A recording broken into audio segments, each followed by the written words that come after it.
Kemudian tahfiz 3 kategori, tahfiz juz 30, kemudian tahfiz remaja dan tahfiz umum. Dan selanjutnya kategori khutbah Jumat dan kategori dai cilik.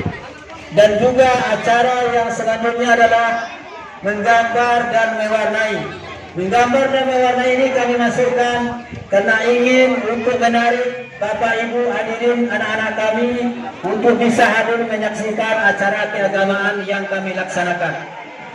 Dan peserta seluruhnya yang melaksanakan kegiatan pada hari ini, tahfiz adalah 33 peserta, tilawah 38 peserta, pidato 12 peserta, khutbah Jumat 9 peserta, mewarnai 22 peserta, dan menggambar 12 peserta. Itulah kegiatan yang akan kita laksanakan pada hari ini. Kegiatan ini kita laksanakan 1 hari penuh. Kita telah menyediakan di 4 tempat. Yang pertama adalah tempat di halaman ini.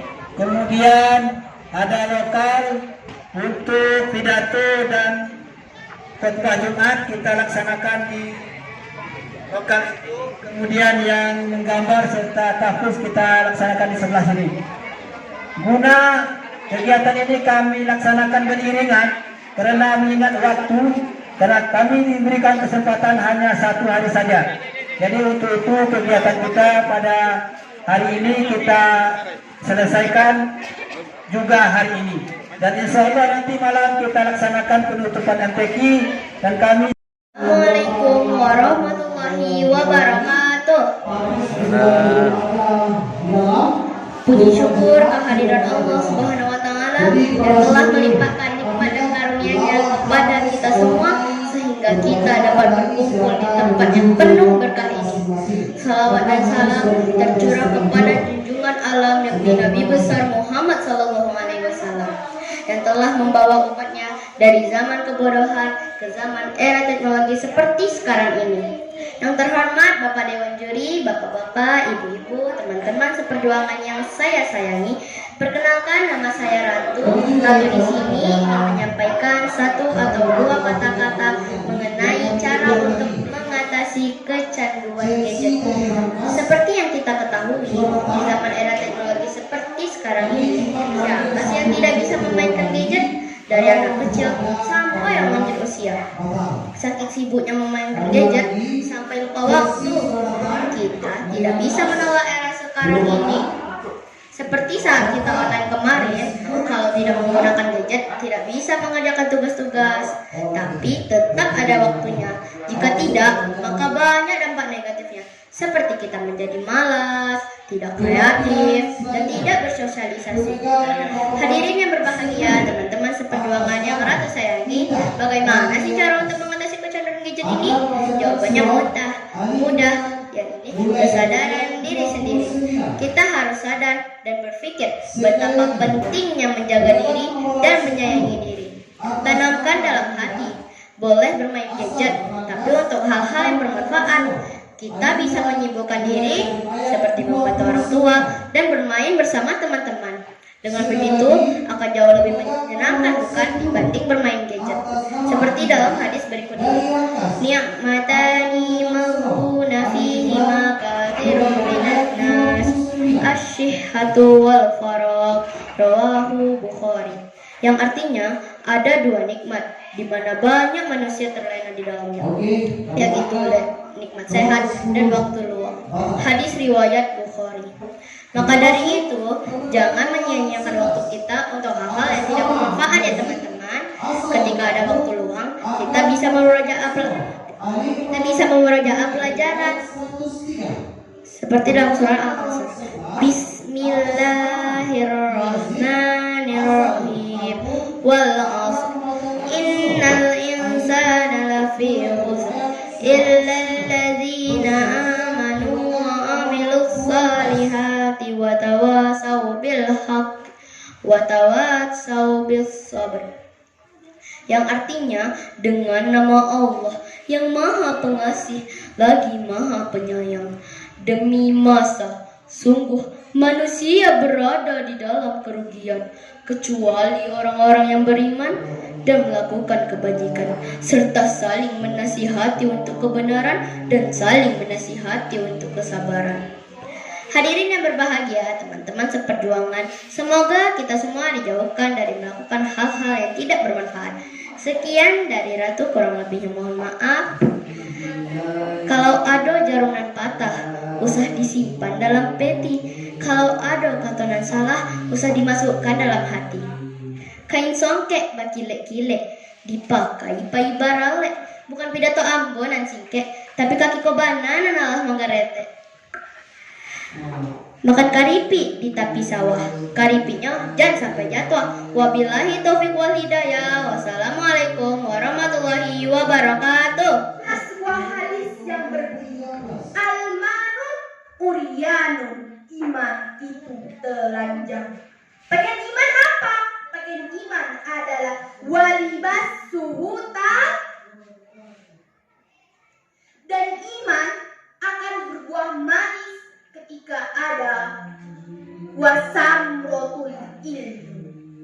Perhiasan iman adalah wazinatul haya, rasa malu oleh Allah Subhanahu wa Ta'ala. Dan yang kedua, nurun fil qalbi, cahaya di dalam hati untuk menerangi jalan kehidupan baik di dunia untuk menuju akhirat. Jika tidak punya ilmu, laksana berjalan di dalam kegelapan. Dan yang ketiga, ilmu jadi syarat untuk diterimanya amal. Karena orang yang beramal tanpa ilmu itu ditolak dan tidak diterima. Sebagaimana di dalam sebuah syair yang berbunyi, wa kuluman bi ghairi ilmin ya'mal amalu mahdudatu la tuqbalu. Siapa orang yang beramal tanpa ilmu, amalannya ditolak dan tidak diterima. Kemudian selanjutnya, ilmu jadi syarat untuk menggapai kebahagiaan di dunia dan akhirat. Sebagaimana hadis Rasulullah SAW bersabda, "Man arada dunya fa'alaihi bil ilmi." Dan siapa orang yang menginginkan kebahagiaan di dunia harus pakai ilmu. Dan man aradal akhirata fa'alaihi bil ilmi. Dan siapa orang yang menginginkan kebahagiaan di dunia harus pakai ilmu. Wa man aradahuma. Dan siapa orang yang menginginkan kebahagiaan kedua-duanya juga harus pakai ilmu. Yang terakhir, Bismillahirrahmanirrahim. Yarfa'illahu alladhina amanu minkum walladhina utul ilma darajat. Yang artinya supaya Allah angkat derajatnya ke derajat yang lebih tinggi. Mungkin hanya ini yang dapat saya sampaikan. Lebih dan kurang saya maaf kepada Allah, saya mohon ampun. Sebelum saya akhiri, saya awali dengan pantun.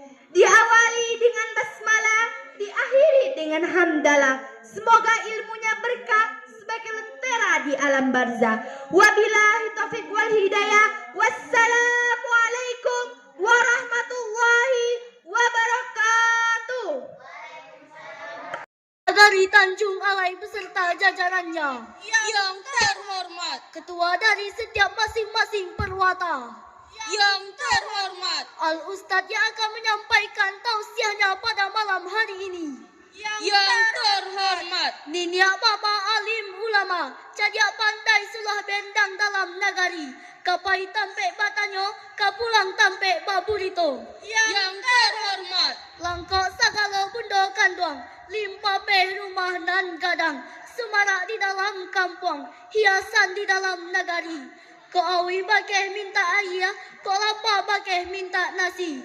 Dan seterusnya kepada ma'asyiral muslimin wa zumratal mu'minin rahimakumullah.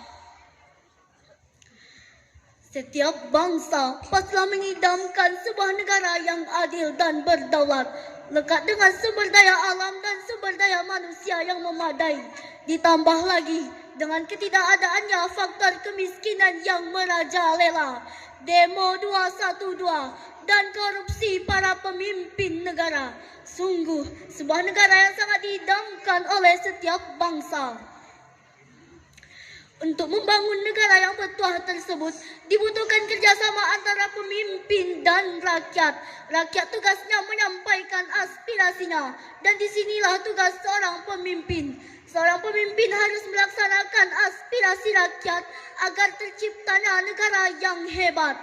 Dan untuk karena itulah hadirin, kepemimpinan ideal perspektif Al-Quran adalah judul Musyabakoh Syarhil Quran kami dengan landasan surat Al-Baqarah ayat 2 yang berbunyi, A'udzubillahi minasyaitonir rajim.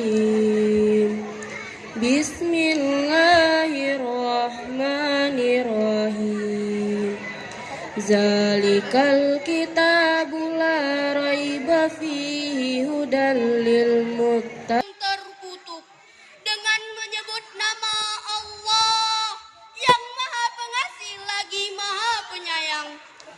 Kitab Al-Quran adalah kitab yang tidak ada keraguan kepadanya dan diturunkan kepada bagi orang-orang yang bertakwa. Maha benar Allah dengan segala firman-Nya.